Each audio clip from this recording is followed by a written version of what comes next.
Demolition is now complete on one of the two remaining structures from the former radioisotope development lab at the Oak Ridge National Laboratory. As the next phase of cleanup on the Oak Ridge Reservation ramps up, DOE's Oak Ridge Office of Environmental Management and contractor UCOR are working to complete cleanup of this Manhattan Project-era facility. This project is eliminating contaminated structures that are on DOE's list of high-risk facilities and clearing space for future research missions. Here at Oak Ridge National Laboratory, it's the largest Office of Science laboratory at DOE, and it's been critically important because of the history since the 40s for us to work in partnership with the Office of Environmental Management. The important work that's going on in the background is culminating into changes in our central campus, the oldest part of the laboratory.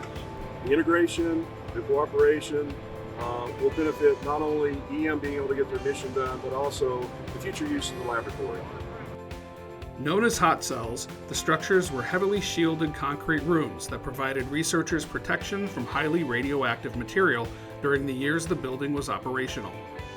The facility originally contained 6 hot cells where isotopes from ORNL's graphite reactor and other reactors were processed for shipment. The outer structure and 4 of the 6 hot cells were demolished in prior years by Oak Ridge's EM program. UCOR crews completed several tasks preparing the final structures for demolition. The 6-story fabric membrane structure was installed to protect neighboring facilities during the demolition efforts of the West Saw Bank and future deactivation and demolition of the East Saw Bank, which still stands. The fabric membrane structure is installed on 92 16,000-pound foundation blocks and has 20 steel trusses installed supporting the membrane. Our engineering team had to develop and design an intermodal rail system to make use of some of the vertical space within the area. It's an innovative, effective way for us to have our demolition equipment mobilized and remove debris from the area. Deactivation and demolition of the final remaining hot cell will be completed next year. That's a big step for us in our D&D program. We finished up ETTP.